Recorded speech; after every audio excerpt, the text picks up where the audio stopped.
welcome to the Movies Past and Present podcast.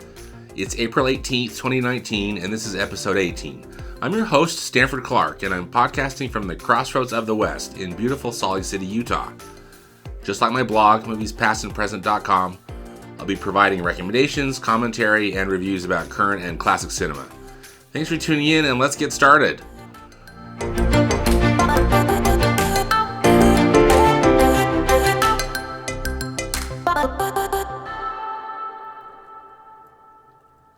I didn't record a podcast last week. I was at the Turner Classic Film Festival. So here are some films that have recently opened or are opening tomorrow, and I'll be talking more about the film festival later in this podcast. New in theaters last week, so again, it's still there this week, is Missing Link, which is a stop-motion animated comedy from LAIKA Studios and distributed by Annapurna Pictures. This is directed by Chris Butler, who has worked on other projects at LAIKA. And here's the summary. Meet Mr. Link. He's 8 feet tall, 630 pounds, and covered in fur. But don't let his appearance fool you. He's funny, sweet, and adorably literal, making him the world's most lovable legend. Tired of living a solitary life in the Pacific Northwest, Mr. Link recruits fearless explorer Sir Lionel Frost to guide him on a journey to find his long-lost relatives in the fabled valley of Shangri-La. Along with adventurer Adelina Fortnight, our fearless trio of explorers encounters more than their fair share of peril as they travel to the far reaches of the world to help their new friend. So, I believe that Mr. Link is Bigfoot or Sasquatch of some sort. I've heard this is a really fun family film. The voice cast is great. It's got Hugh Jackman, Zoe Saldana, Zach Galifianakis, Timothy Olyphant, Emma Thompson, Stephen Fry, and Matt Lucas. I just think maybe the only thing to comment on is the marketing hasn't been particularly good on it. I think it's been a little unclear what the film is about, and they haven't made it look that appealing. Which is kind of a bummer because I hear it's really a fun family film. So, Missing Link is rated PG-13 by the Motion Picture Association of America for action and peril and some mild, rude humor. All right, now the horror movie of the week. This one is called The Curse of La Llorona. Again, it's a horror film from New Line Cinema. It's directed by Michael Chavez, I'm hoping I'm saying his name correctly, who is making his feature directorial debut with this film. This film, here's the little description. There's no escape from La Llorona, the weeping woman, a horrifying apparition caught between heaven and hell, trapped in a terrible fate sealed by her own hand. The mere mention of her name has struck terror around the world for generations. Her tears are eternal. They are lethal, and those who hear her death call in the night are doomed. La Llorona creeps in the shadows and preys on the children, desperate to replace her own children that she drowned in a jealous rage. As the centuries have passed, her desire has grown more voracious, and her methods are more terrifying. So, that's a full-on pass for me. The Curse of La Llorona is rated R by the Motion Picture Association of America for violence and terror. Shocking. Okay, and then last up is Penguins. Penguins is a documentary from the folks at Disneynature. It's a coming-of-age story about a penguin named Steve, who joins millions of fellow males in the icy Antarctic spring on a quest to build a suitable nest, find a life partner, and start a family. None of it comes easy for Steve, especially considering he's targeted by everything from killer whales to leopard seals, who unapologetically threaten his happily ever after.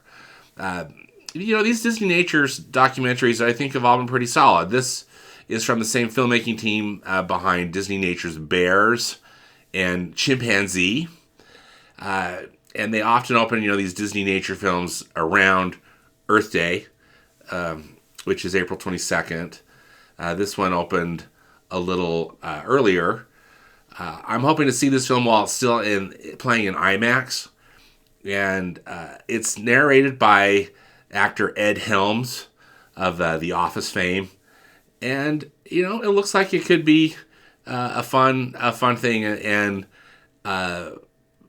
penguins do have quite an interesting life, and these Disneynature films, following just a long tradition of the Disney True Life adventures, back from the 50s and the 60s, that really follow.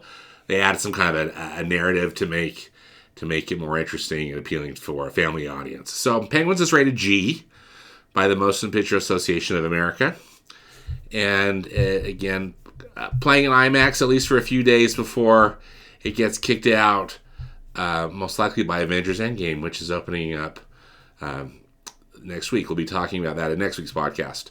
So anyway, new in theaters this week or possibly last week too, is Missing Link, The Curse of La Llorona, and Penguins.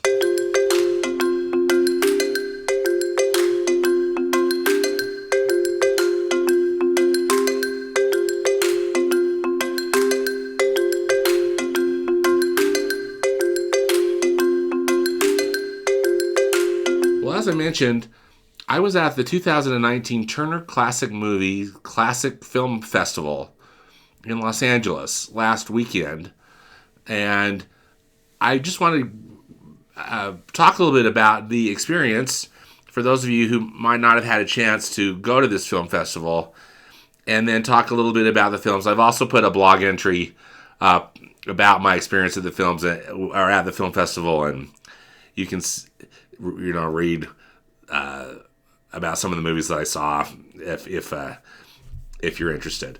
So this was the 10th annual film festival that Turner Classic Movies, or TCM, the cable network channel that shows movies uncut and commercial free. This is the 10th year that they've done this festival, and it was pretty cool because also this festival coincided with the actual 25th anniversary of the Turner Classic Movies Network. It launched on April 14th, 1994. And the first film that they played on that night in 1994 was Gone with the Wind. And so Gone with the Wind was also screened at the festival. And they played it on the network, too. I'll get to that more in a bit. But so it was kind of a special thing that to have both of these, the 25th anniversary of the network and then the 10th anniversary of this film festival. What this film festival is basically a chance to go to some very famous movie theaters in Hollywood, California, and see classic movies, many of them famous films and some of them unknown. They curate an interesting festival for this event, but it's to see them on the big screen. And they typically bring in some really interesting talent to introduce the films. Some of these people actually worked on the films, actors or people that worked on the production team.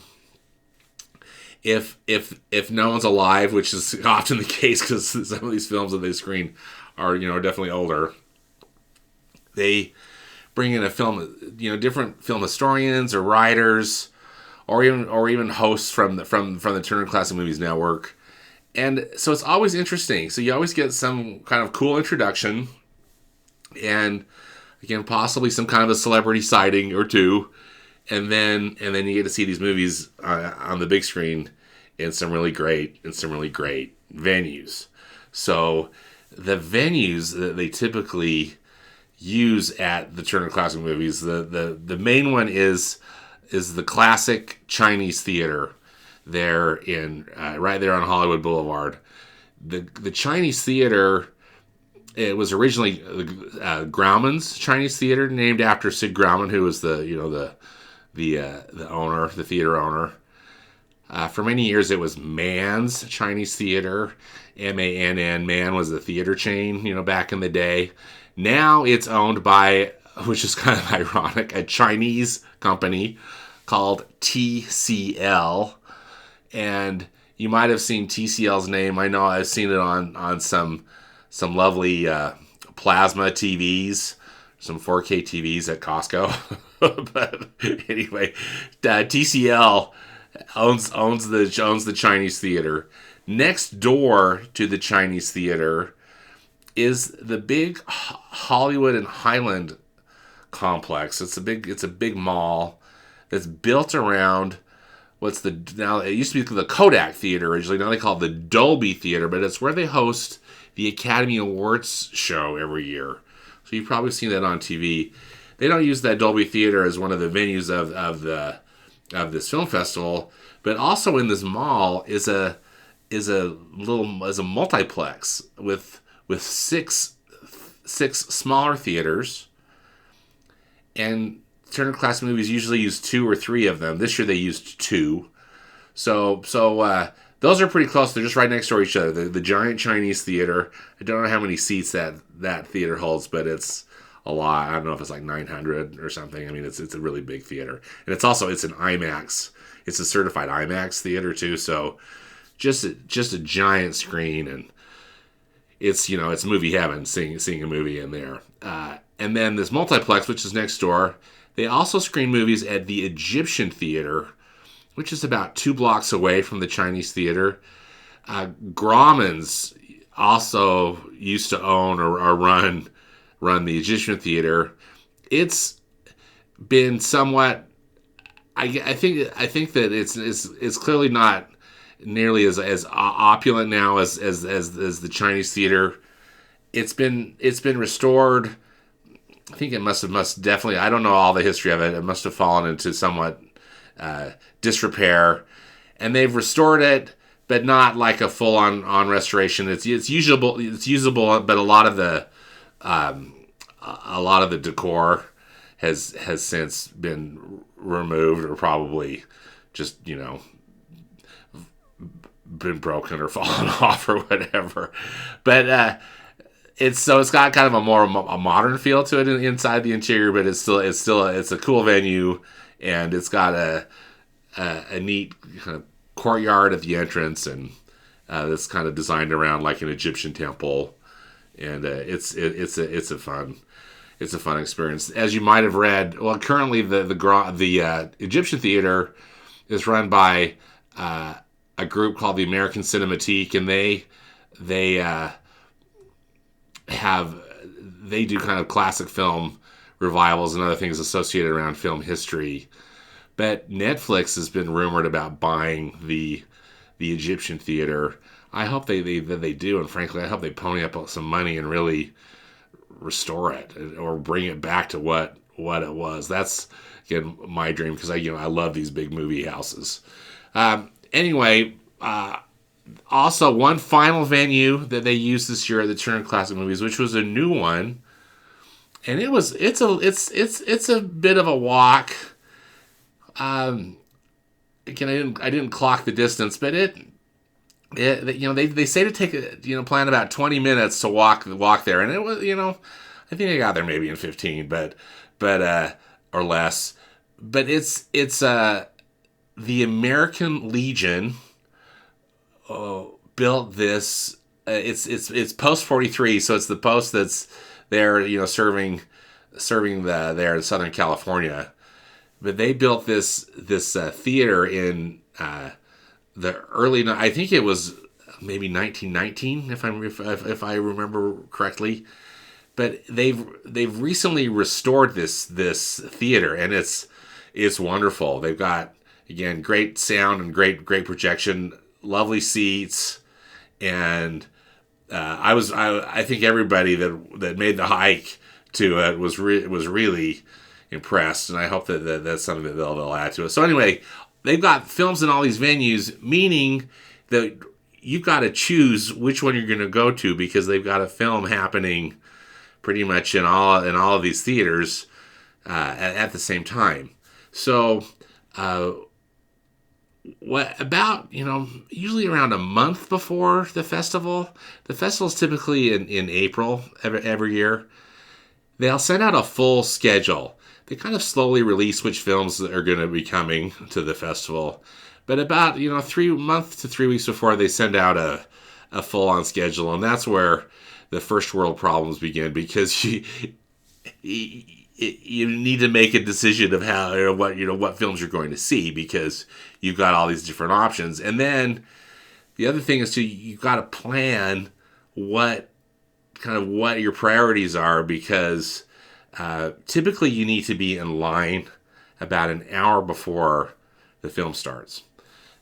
They've got this down, I think, to a really good science, and it's a bit low tech, but I think, I tell you, for me it works. I got into every film that I wanted to this year because I was able to get in line, around an hour to 50 minutes before each screening. But it's because I really planned. But you get in line about an hour before, and then they hand out, literally they have a stack of little papers that they have printed out for each screening, and you get a number, and and then you hold on to this number, and it's your place in line, and then they give you about 50, you kind of depending on when they actually get the number, you get about a 20-minute break, and then you need to get back in line, which is usually around 30 minutes before the screening, and then that's when they start to load the theater. So you get a few minutes to try to grab a bite to eat or catch a bathroom break or something. So basically you can be seeing movies from around 9 a.m. when they start, to 9 p.m. when they usually do like a late show, 9 p.m. And then a couple of the nights they actually do a midnight screening of. And the midnight screening is they just have one show. They don't have multiple ones you can choose from. They just have one. And they're usually some kind of a quirky thing. But that's kind of how it works. And it's honestly, it's such a challenge when you have to pick which movies you want to see, because there's so many. They always program things that I want to see everything for the most part. Of course, unless it's a horror movie, right? I never want to go to those. But otherwise, these are movies that you just want to see. So you have to choose wisely and plan. So, for example, I like the movies that I saw up at that American Legion place, or I actually went to one presentation up there. That you just have to plan accordingly. So to give you enough time to get back, so you can get in the queue and get a number to get into the next one, or you're turned away. If you're turned away from a movie, it's not World's End, because you've got all these other choices, but they might also be full too, or you just might be stuck seeing a movie that you don't necessarily really want to see. But that's again, first world problems. I bought what they call the Classic Pass, and the Classic Pass gets you in to everything with the exception of an opening night gala and screening and party, which frankly I don't really want to go to anyway. Although the opening night gala is usually a movie that's getting some kind of a celebrating some kind of anniversary or something cool, and then it they typically have some kind of a celebrity associated with it or something neat, like they're going to do a handprint or something in the to add to the courtyard of the Chinese theater. Anyway, this year it was celebrating the 30th anniversary of the film When Harry Met Sally. So director Rob Reiner was there, and also Billy Crystal and Meg Ryan, who were the stars in the film. They were there. So I didn't get to go to that because I didn't have the fancy ticket.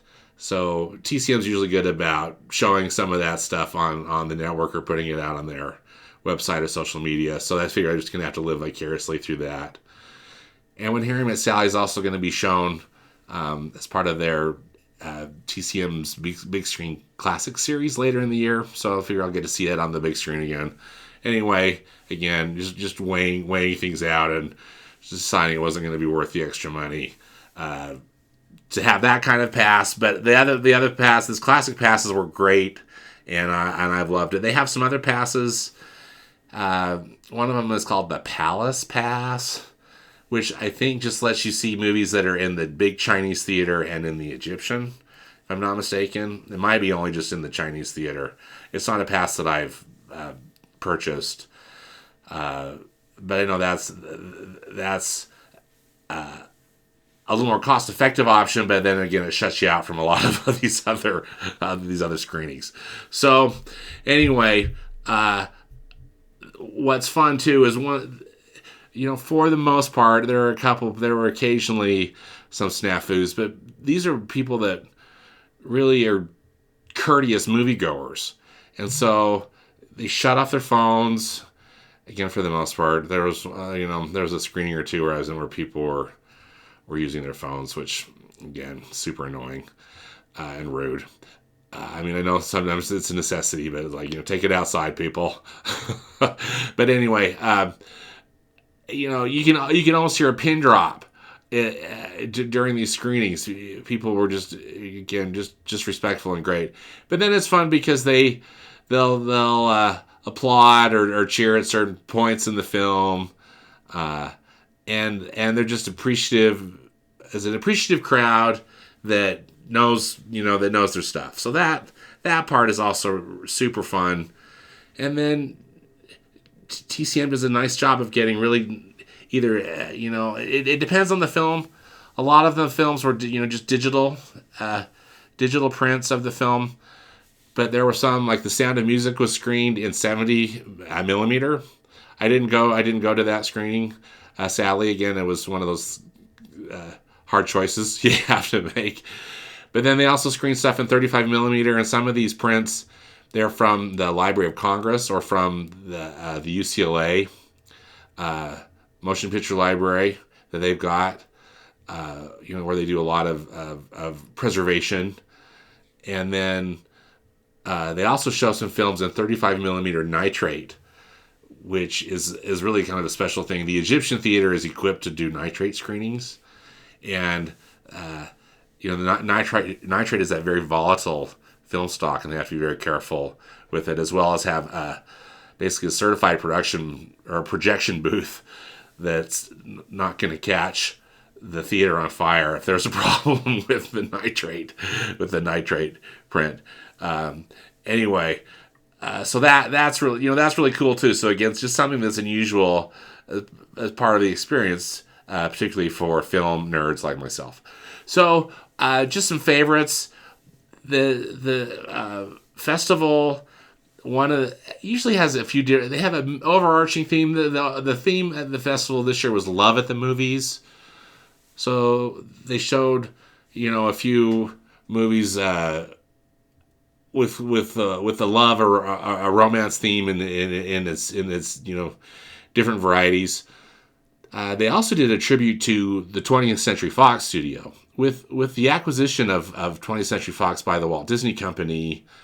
They weren't necessarily bemoaning that, but clearly the landscape's different. 20th Century Fox the studio will continue to live under Disney, and the brand will continue, of course, but it's it's different. It's gonna be different, and we'll just see how this pans out over time. But I attended some cool things. They had a interesting retrospective it was about 90 minutes, and it was a historian that works for 20th Century Fox, and he just went through a bit of the history of the studio and showed some really interesting clips of stuff, and basically everything from Shirley Temple films to Avatar and everything in between. I really enjoyed that. I learned a lot, and just have a lot of respect for 20th Century Fox as a studio. And really, some of the favorite films I saw at the festival were part of this 20th Century Fox tribute. I was able to see 4 films representing 4 different decades from the studio. Probably my favorite one that I saw was Gentlemen Prefer Blondes, which is from 1953. I've seen this film before, but it was actually I've seen all of these films before, but it was so fun to see them on the big screen and in with this appreciative crowd in these wonderful venues. Gentlemen Prefer Blondes, stars Marilyn Monroe and Jane Russell, and it's really the film that catapulted Marilyn Monroe into the superstar stratosphere. And holy smokes, she deserved it. I mean, that her performance in that film is so terrific, and it was just sexy, fun, so just so enjoyable, and the crowd just ate it up. That was, I think, part of it, which made it so fun too, is that it was a packed house and everybody was just having a blast. Of course, hooting at all the jokes, and then even after all the musical numbers, there was as enthusiastic applause. After Marilyn sings "Diamonds Are a Girl's Best Friend" and all that stuff. So much fun.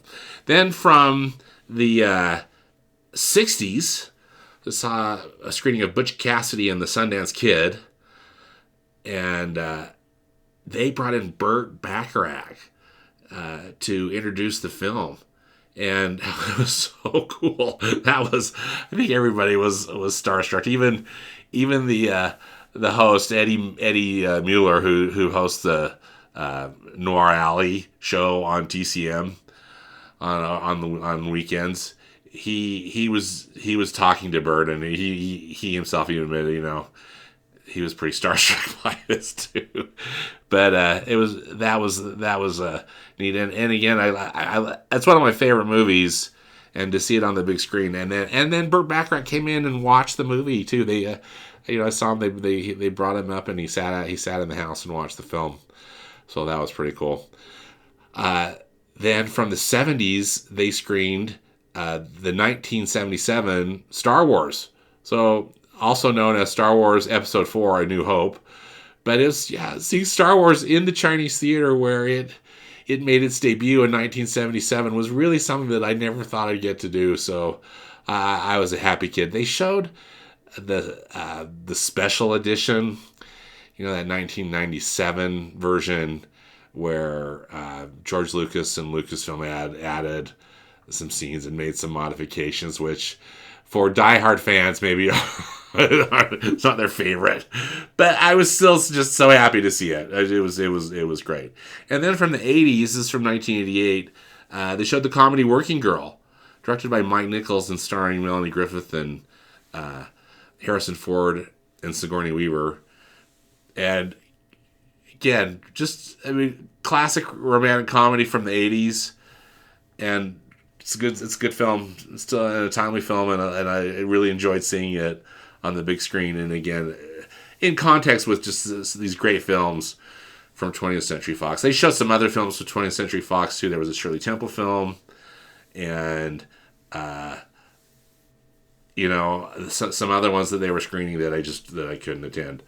I also loved seeing the Western from 1950, Winchester 73. That also happened to be on my TCM Essentials list, so that was cool to be able to knock. That was the one and only film on the Essentials list that I saw at the festival, and so that made me happy. Really fun to see the screwball comedy My Favorite Wife with Cary Grant and Irene Dunne. I've seen that one before, but just to see it on the big screen, and I believe that was screened in 35 millimeter, so that was neat. And then I got to see Sleeping Beauty again, Disney Sleeping Beauty. I've recently seen it, but they were showing it at the film festival. It was the only Disney film being screened at the film festival this year.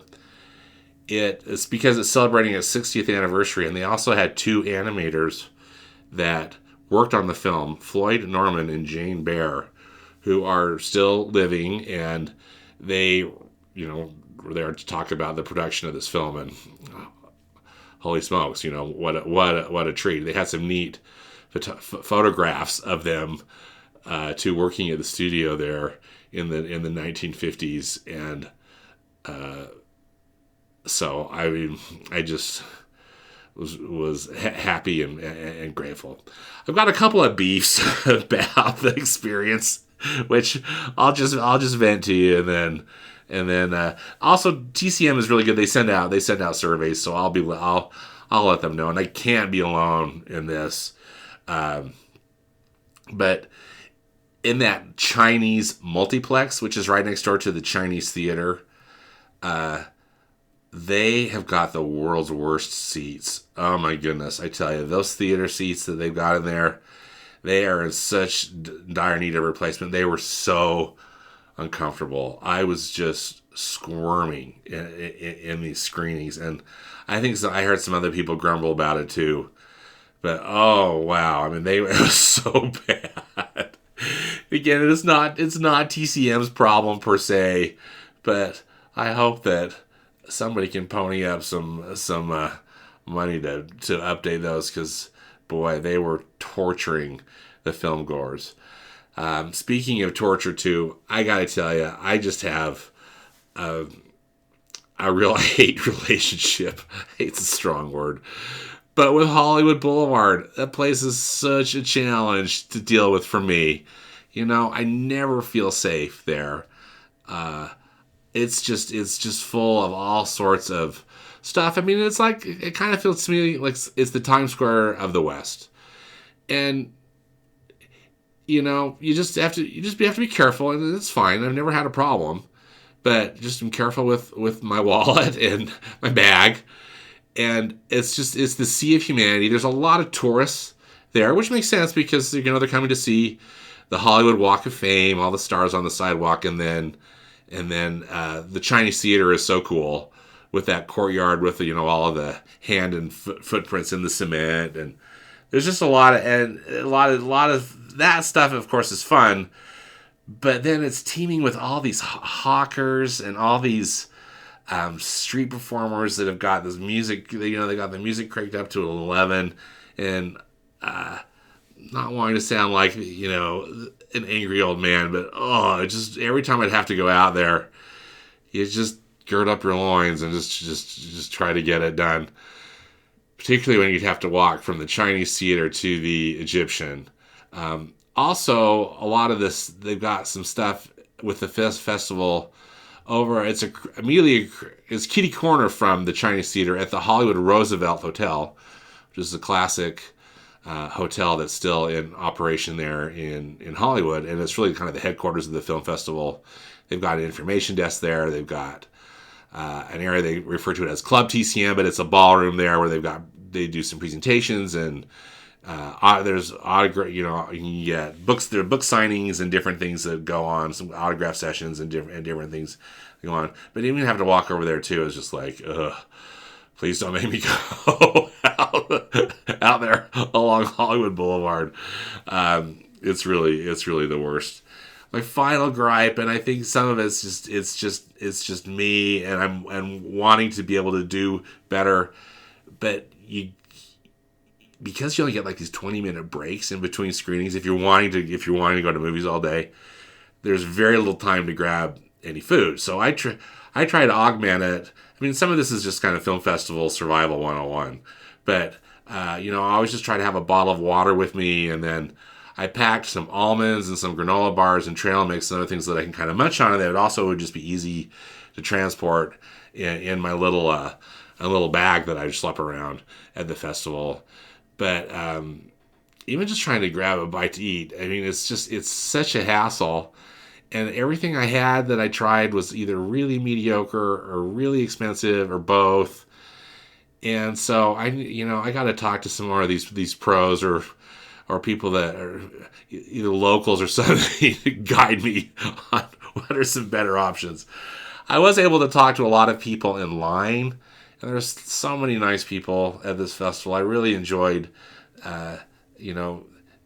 meeting some nice new people and people from all over the country that are just film lovers, and so that's just fun to meet someone with that common interest. It's also fun to meet some people that I follow on social media that are big TCM and classic movie fans. To be able to meet them in person was a treat, and maybe they can give me some good counsel too on survival during the film festival. But overall, it was great. I loved it. I'm already planning to go next year if I can. It's classic movie heaven. It really is, and TCM does such a nice job. So anyway, I'll have some links in the podcast to some of these things if you want to learn more about the Turner Classic Movie Classic Film Festival. And then also, if you want to see which movies I saw or read a blog recap, it's out on my blog. I'll have a link for it too in the podcast notes.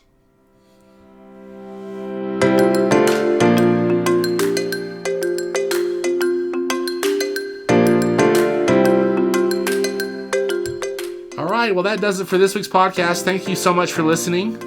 Again, links and more information about everything discussed in today's podcast can be found in the podcast notes on my blog at moviespastandpresent.com.